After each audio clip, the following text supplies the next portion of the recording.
I would not want to see Russell Wilson replace Justin Fields this weekend, but I also feel like it's really, really important to stress that Mike Tomlin himself did not say yesterday at his press conference that Wilson will be doing that. Good morning to you. Good Wednesday morning. I'm Dejan Kovacevic of DK Pittsburgh Sports. This is Daily Shot of Steelers. It comes your way bright and early every weekday. If you're into hockey and or baseball, I also offer daily shots of Penguins and Pirates in the same place that you found this.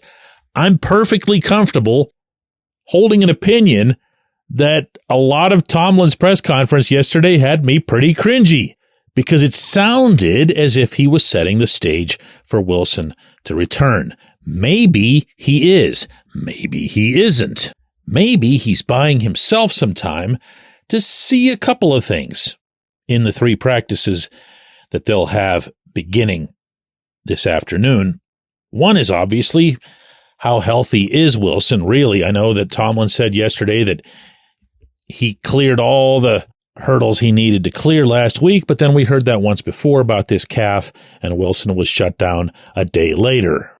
2, and this has to be a possibility, Tomlin, by not being definitive yesterday, buys himself another 2 or 3 days to maybe feel a little bit more definitive in his mind. Maybe he needs to see other things in practice, meaning not just the quarterback performances, but also, how does this offensive line look with now only 2 regulars remaining? And I say 2 because I count Dan Moore, I count Isaac Seumalo, and I have a really hard time counting Broderick Jones right now. And if we're being real, if Troy Fautanu hadn't gotten hurt, he'd still be at right tackle and Jones would be on the bench. So there's 2 of those guys.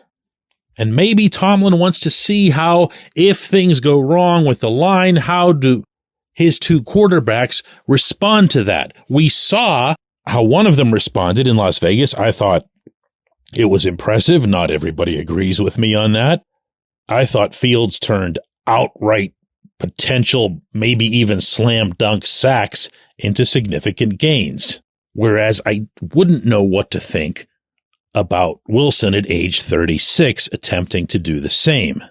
But you know what? I'd like to think over a lifetime in this line of work, I've earned a reputation for being open-minded, for not staying stubborn on a stance just to show, hey, look at me, I was right and you were wrong and whatever else. And as such, I feel it's balanced for me to share what I genuinely believe are things that Wilson could do beginning Sunday against the Jets to demonstrate a different, possibly higher value to this offense. I've made all kinds of cases for Justin Fields. I'm going to try to make one now for Wilson, and I'm being completely serious here, because my support for Fields really hasn't had all that much to do with Wilson in any spirit other than Fields is 10 years younger, might provide a longer-term answer, and the Steelers don't have many playmaking weapons, certainly not many that are the equivalent of Fields' legs. Also irrelevant, Fields had himself a terrific training camp, a terrific preseason, and a terrific probably 4.5 out of the 6 games so far. But Wilson, sticking with Wilson, undoubtedly, to me, the number one positive that he could bring to this offense would be a much higher level of unpredictability on first down, a much higher level of execution on first down. And if those 2 things were to go well, and it has to be both of them, they both have to go well for this third thing to count, then Wilson's been nothing less than a master at play action in his career. Yeah, play action's asking a lot of an offense that's missing 60% of its hoped-for offensive line. And if I'm coaching the Jets, I couldn't care less what the Steelers' plans or formations might be. I'm having maybe 10 of my 11 guys pin their ears back and get to the backfield. I'm not giving the Steelers or Wilson a chance to breathe, much less, hang in the pocket and see what develops. But if, stressing again that word, if Wilson and, of course, his teammates can make those three things happen, you'll have a very different offense than what anyone, including the Jets, could have conceivably prepared for, because it won't look anything like what Fields was running. So my main thrust through all of this isn't about picking one side versus the other, as if this is, the election or something. It's about the circumstance more than anything else. I am having an impossible time putting into my head the offensive line doing a good job in this game. Impossible. But you know what? Let them prove me wrong. Let Wilson prove me wrong. Let Tomlin prove me wrong. I don't care. I never care about that stuff. I'm sharing what I feel in the moment, and I am not feeling this. When we come back, J1Q. This segment of Daily Shot is brought to you by our good friends at Mike's Beer Bar. They're located on Federal Street, directly across from PNC Park. Mike has more than 500 beers on tap, including from more than 50 local breweries. Stop in and say hello. Tell Mike we sent you. Mike's Beer Bar.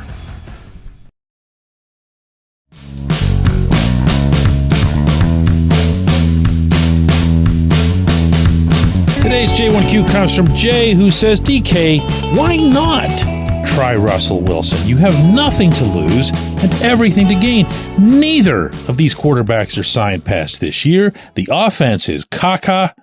That's Jay's term, not mine. I like Justin Fields, but the more numbers he puts up, the more expensive he becomes. We need resources to rebuild this offense, and the expensive defense isn't getting younger. There were so many of these that came this way. Now, not citing the same specifics that you did, Jay, but there were so many things that came about different circumstances. And here again, that draft pick that the Steelers would have downgraded if Fields takes X number of snaps, and this and that about the future and the contracts. And you brought up that Fields would become more expensive if he puts up better numbers. Listen to me on this.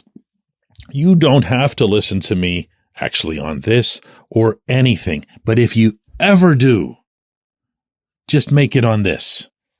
These people running the Steelers aren't the Pirates. They're not sitting there checking contract clauses and counting pennies and fretting about 2025 or 2026 or even beyond. There's a lot of criticism that can be levied on Mike Tomlin, Omar Khan, up to Art Rooney. But the one thing that nobody ever questions them on, and shouldn't question them on, is probably a better way to say it, is whether or not they're trying to win that weekend's football game. Are there occasionally other variables that'll enter the equation? Yes, of course. Do I think that Tomlin at some point over the summer planted in his own brain that, yeah, absolutely, somehow, some way, I'm going to find a way to get Russ in there? Yes. Do I think he was looking for a chance to get Russ in there? Yes. Do I think that has anything to do with some of this other stuff? No.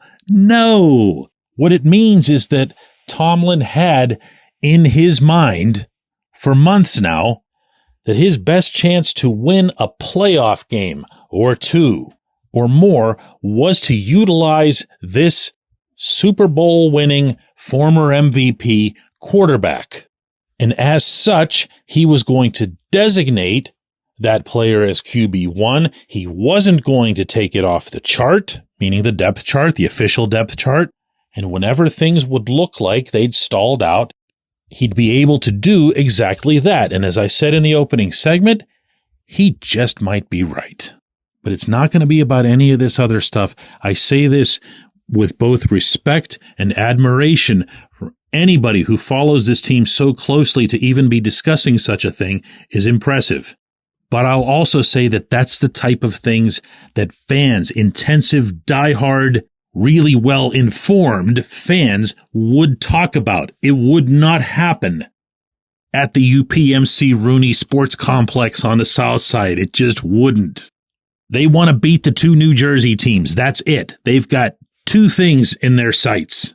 And even then, they're only talking about one of the New Jersey teams. This week, I appreciate the question. I appreciate everybody listening to Daily Shot of Steelers. Going to be back with another one of these tomorrow.